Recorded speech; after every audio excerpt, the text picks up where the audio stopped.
Hello दोस्तों, बहुत बहुत नमस्कार। मैं आशुतोष पाठक। आज आप लोग को सिखाऊंगा सम एप्लीकेशंस ऑफ ट्रिग्नोमेट्री। सभी कोई ध्यान से देखेंगे। सम एप्लीकेशंस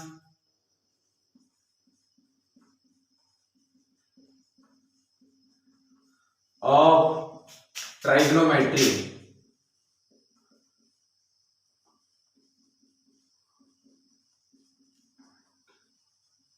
ठीक है, देखिए एप्लीकेशंस ऑफ ट्रिग्नोमेट्री बोल रहे हैं, मतलब ट्रिग्नोमेट्री का यूसेज के बारे में बात कर रहे हैं हम लोग अपने डेली लाइफ में। ठीक है, अब आप लोग को मान के चलिए कोई कह देता है कि भैया तुम एक काम करो, इस पेड़ का तुम हाइट बताओ क्या है। ठीक है, तो अब इसको टेप पकड़ के नापने थोड़ा ना जाओगे। अब कहता है कि भैया मान के चलो कि यहाँ से यहाँ तक की दूरी कोई 40 मीटर है, और कहता है कि तुमको कि यहाँ से जो तुम इसके टॉप को जो है, इसके टॉप को जो है तुम कोई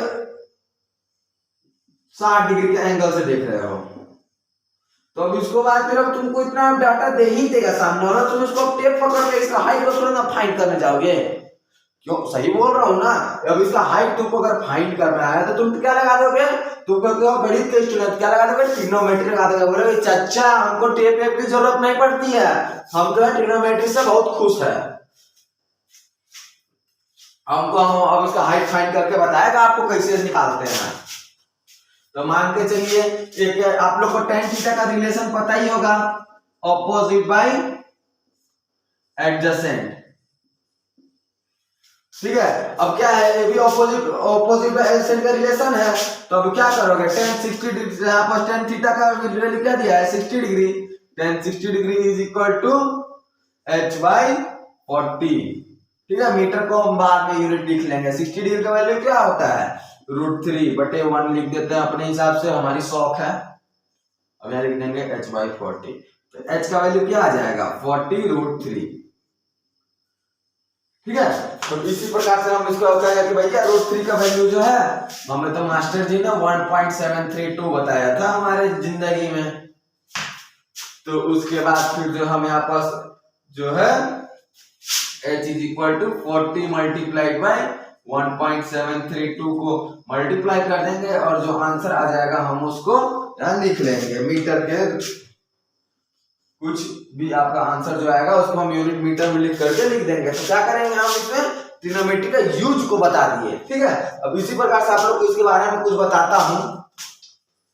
तो अब आप लोग को मैं बता रहा हूं कि जैसे कि आप लोग को मान के चलिए आप यहाँ पर ऐसे सीधा खड़े हो गए, आपको कोई कह दिया कि वहां से यहाँ से तुम उस नारियल के पेड़ को देखो। तो क्या करोगे, तुम ऐसे ऐसे अपना मुंडी खड़ा कर लोगे और ऐसे देखोगे उस नारियल के पेड़ को। और उसको अगर मान के चलो तुमको कोई कहता है कि नीचे जा रही है उस चींटी को देखो, तुम अपना सिर कैसे करोगे, ऐसे करोगे। तुम क्या कर, तुम अपना सिर को ऐसे बैलेंस सीधा रख लो, नारियल के पेड़ को देखने के लिए ऐसे करके ऐसे मुंडी किए, और उसके बाद फिर जो है तुम चींटी को देखने के लिए नीचे मुंडी किए। मैं उसी, अब ये जो है ये हमारा हॉरिजॉन्टल लेवल हो गया, ऐसे किए तो हमारा हो गया एंगल ऑफ एलिवेशन, ऐसे किए तो हमारा हो गया एंगल ऑफ डिप्रेशन। हम सीधा खड़े हैं, नारियल के पेड़ को देखने के लिए ऊपर मुंडी करना पड़ा और चींटी को देखने के लिए नीचे मुंडी करना पड़ा। बस इतना ही है हमारे applications of trigonometry chapter class 10वीं के लिए। ठीक है, तो मैं मान के चलिए आपको बताता हूं। जैसे आप लोग को बताया कि ये कोई नारियल का पेड़ है, ठीक है, और यहाँ कोई चींटी जा रही है। हमारी ड्राइंग थोड़ा कमजोर है, इस त्रुटि के लिए हम आपसे सॉरी बोलते हैं। तो मान के चलिए ये आप खड़े हैं, अब उसके बाद फिर आप अपना सिर ऐसे करेंगे, इसको देखने के लिए आप जो हो अपना सिर ऊपर कर लेंगे, और लेकिन इसको देखने के लिए आप अपना सिर नीचे कर लेंगे, और इसके बाद फिर आपका सिर जो है सीधा में ऐसे रहेगा। ठीक है, तो ये हो, इसको क्या, तो हम यहाँ पास कोई एंगल बन जाएगा, इसको कहा जाएगा आपका एंगल ऑफ एलिवेशन।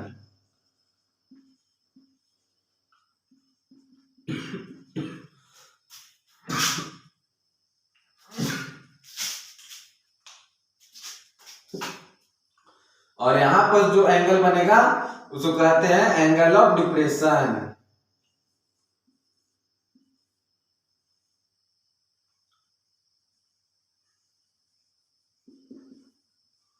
ठीक है, और इसके बाद फिर जो है इस लाइन को हम क्या कहेंगे,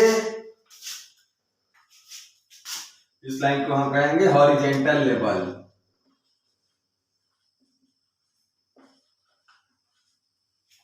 ठीक है, और इसके बाद फिर हम ये देखिए, इसको यहाँ पर जो एंगल जो बना था उसको तो हम कह रहे थे एंगल ऑफ एलिवेशन, लेकिन ए लाइन और ए लाइन को हम क्या कहेंगे, जो लाइन जो बन रहा है उसको हम कहेंगे एंगल ऑफ साइड। जो आप जो यहाँ पर जैसे अब मान के चले आप तो आंख से देख रहे हैं उसको, लेकिन अब उसको हम स्केल पकड़ के नापना स्टार्ट कर देते तो हाथ से हाथ कैसे जाए, तो उसको क्या कहेंगे हम एंगल ऑफ साइड कहेंगे। ठीक है, angle of line of side कहेंगे उसको। तो मान के चलो कोई सीधा लकीर बन रहा है तो उसको हम क्या कहेंगे, लाइन ऑफ साइड कहेंगे। तो हम इसको क्या लिख देंगे, लाइन ऑफ साइड।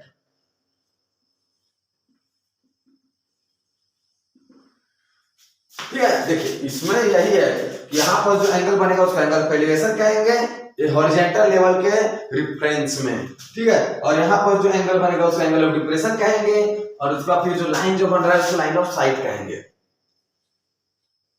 मैं आप लोगों को इसके बारे में कुछ हल्का फुल्का बता देता हूं। तो मैं इसको रफ कर दे रहा हूं। तो आपको अभी मैं बता दूं कि मैं आपस लाइन ऑफ साइट का डेफिनेशन लिख लेता हूं। लाइन ऑफ साइट, तो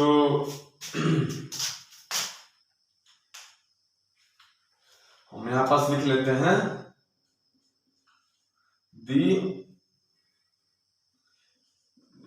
लाइन मेड बाय ऑब्जर्वर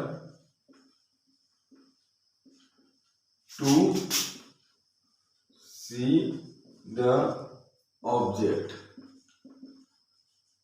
देखिए मेरा कोई बुक का कोई डेफिनेशन नहीं है, मैं जो मेरे को जो समझ में आया मैं आप लोग को वो बता रहा हूँ। ठीक है, मेरे को जो समझ में आ रहा है मैं उस हिसाब से आपको डेफिनेशन बता रहा हूँ। मैं कोई बुक का डेफिनेशन नहीं बता रहा हूँ, मैं आप लोग को समझा रहा हूँ बहुत अच्छे से। ठीक है, उसके बाद फिर जो है एंगल ऑफ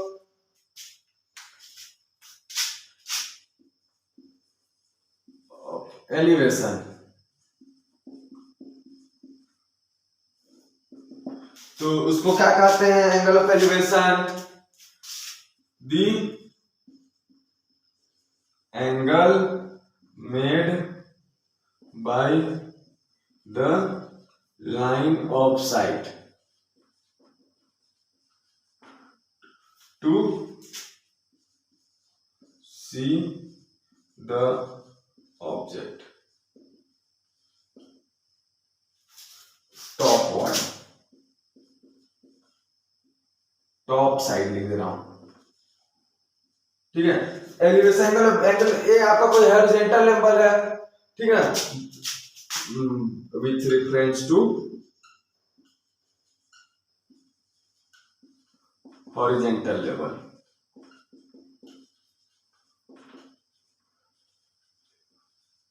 ठीक है, ए आपका कोई हॉरिजॉन्टल लेवल है और उसको आप अपने सिर को ऐसे किए तो आपको क्या होगा, इसको कहेंगे हम एंगल ऑफ एलिवेशन। जो यहाँ पर जो एंगल जो आपका बना उसको हम एंगल ऑफ एलिवेशन कहेंगे। अब एंगल ऑफ डिप्रेशन क्या होगा,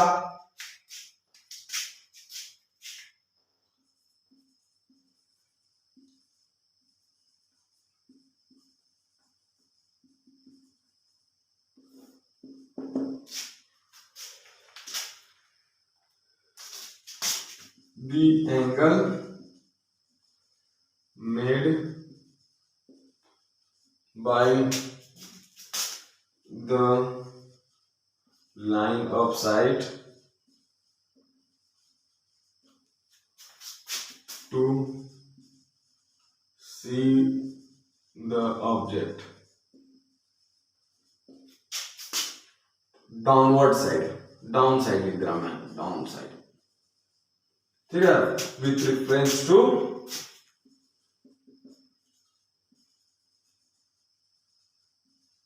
हॉरिजॉन्टल लेवल।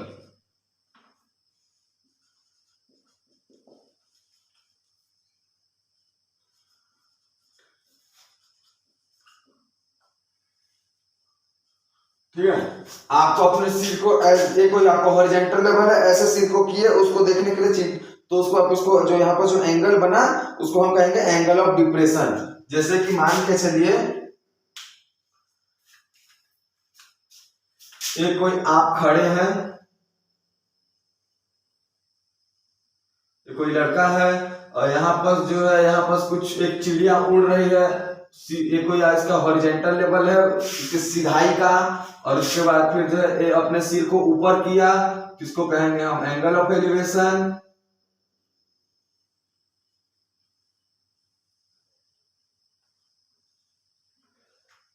और ये अपना सिर को नीचे किया, इसको क्या कहेंगे एंगल ऑफ डिप्रेशन।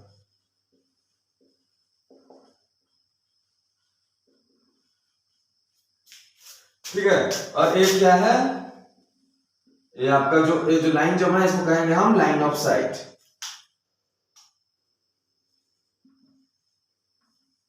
ब्लैक से नहीं लिख रहा हूं, उसमें ब्लू से लिख देता हूं, लाइन ऑफ साइट। ये जो लाइन जो बना ना इसको हम कहेंगे लाइन ऑफ साइट। बस इतना ही चाहिए आपको सम एप्लीकेशन ट्रिग्नोमेट्री। कोई ज्यादा कोई इसमें ध्यान देने की जरूरत नहीं है आपको 10वीं क्लास में, और इसके बाद इसको समझ जाइए। और तो इसी बेस पे हम एक 8 एग्जांपल करके देखते हैं। ठीक है, मैं इसको रब कर रहा हूं, आप लोग देख करके नोट कर लीजिएगा, चाहे अच्छे से समझ लीजिएगा और इसको ध्यान से समझिएगा।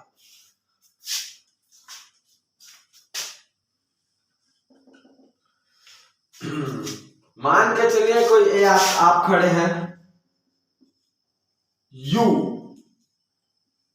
और उसके बाद फिर यहां पर कोई चिड़िया उड़ रही है, एक बर्ड है और ये बॉय है। ठीक है, और ये इसका हॉरिजॉन्टल लेवल है। और मान के चलिए आपको इसका इस हाइट को आपको फाइंड करना है। ये उड़ नहीं रही है, मान के चलिए कि खड़ी है, इसको हम बर्ड नहीं मानते, इसको हम मान लेते हैं, मान के चलिए इसको हम मान लेते हैं पतंग, काइट। काइट खड़ा है वहां पर। ठीक है, और ये मान के चलिए कोई इसको आपको हाइट फाइंड करना है, एज आपको यहां से यहां तक की दूरी आपको दे दिया कुछ 60 मीटर, और इसमें कुछ एंगल देखिए आप अपने सिर से ऐसे करके देख रहे हैं, तो यहाँ पर क्या हो जाएगा एंगल ऑफ एलिवेशन। ये क्या हो जाएगा angle of elevation.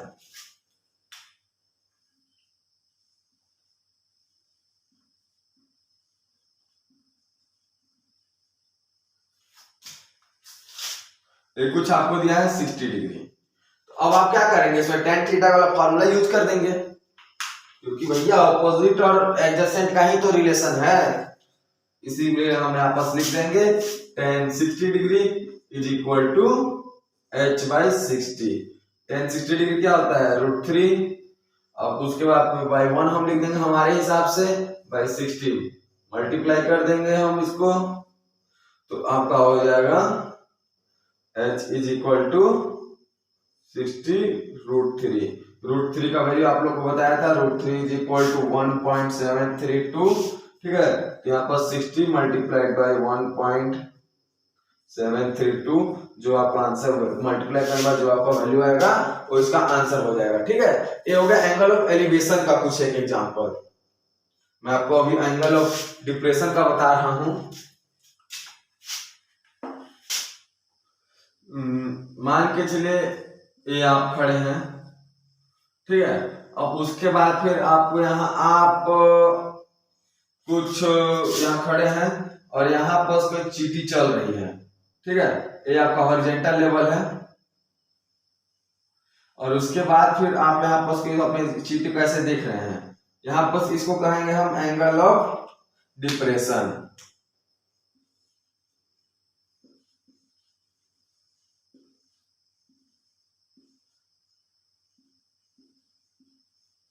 Angle of depression. ठीक है, तो इसके यहाँ पर कुछ दिया है 30 डिग्री। ठीक है, और उसके बाद फिर इसका कुछ आपको जो है मान के चलिए इसका वैल्यू दिया है आपको, इसका वैल्यू अभी हम फाइंड कर लेते हैं। चलिए इसका कुछ वैल्यू दिया है, हम कुछ भी ले लेते हैं, 45 मीटर ले लेते हैं, अपनी इच्छा है। एग्जाम्पल हमारा खुद का बनाया हुआ एग्जाम्पल है, हमको ये आपको बोलना है कि हमारी इच्छा में जो क्वेश्चन हमको जो अच्छा लगेगा, हमारे कॉन्सेप्ट हम उसी से क्वेश्चन बनाएगा, हमको कोई न्यूमेरिकल से मतलब नहीं है, ठीक है। तो आप भी अपनी इच्छा से क्वेश्चन बनाइए, दिल से क्वेश्चन बनाइए, दिमाग से उसको दौड़ाइए और बनाइए, या मजा आ जाएगा, ठीक है। और उसके बाद फिर इसको आपको इसको फाइंड करना है, इसका बेस फाइंड करना है आपको। तो मान के चलिए इसका कुछ बेस फाइंड करना है, इसको हम बी लिख लेते हैं, ठीक है। तो अब इसके बाद फिर हम क्या करेंगे, यहाँ लिख देंगे हम tan, ये भी देखिए सेम केस है, ऑपोजिट और एडजेसेंट का तो खेला है और कुछ नहीं है। यहाँ लिख देंगे tan 30 degree is equal to 45 by b, ठीक है। अब इसके बाद फिर कुछ और tan 30 डिग्री का वैल्यू क्या होता है, tan 30 डिग्री का वैल्यू होता है आपका 1/√3, ठीक है। तो हम यहाँ लिख देंगे 1/√3 और उसके बाद 45 बाई बी, बी इधर कर देंगे तो बी का वैल्यू आ जाए, क्या आ जाएगा आपका 45√3। सेम केस है वही, √3 का वैल्यू कर देंगे हम यहाँ पास 1.732 से मल्टीप्लाई, और उसके बाद फिर बी का वैल्यू जो आपका आंसर आ जाएगा मीटर में, आप उसको ध्यान दे लीजिएगा, ठीक है। तो ये कुछ एप्लीकेशन ऑफ ट्रिग्नोमेट्री का कुछ बेसिक्स है, ठीक है, आप इसको ध्यान दीजिएगा, ठीक है। ये देखिए इसमें क्या हो गया, इसको में आपका ये आपका कोई हॉरिजॉन्टल लेवल बेस हो गया, और उसके बाद फिर ये उसका कुछ आप जो नीचे जो वहां से वहां तक की जो हाइट है नीचे वो हो गया, और इसके बाद फिर एक क्या होगा, इसका एंगल ऑफ साइट आप जैसे देख रहे हैं वो हो गया आपका लाइन ऑफ साइट, ठीक है। तब इसके बाद फिर यहाँ से आपका जो है बेसिक कुछ बेसिक्स है अपनी ट्रिग्नोमेट्री का कंप्लीट होता है। तो बहुत बहुत धन्यवाद, मेरे चैनल को लाइक सब्सक्राइब और शेयर जरूर करें।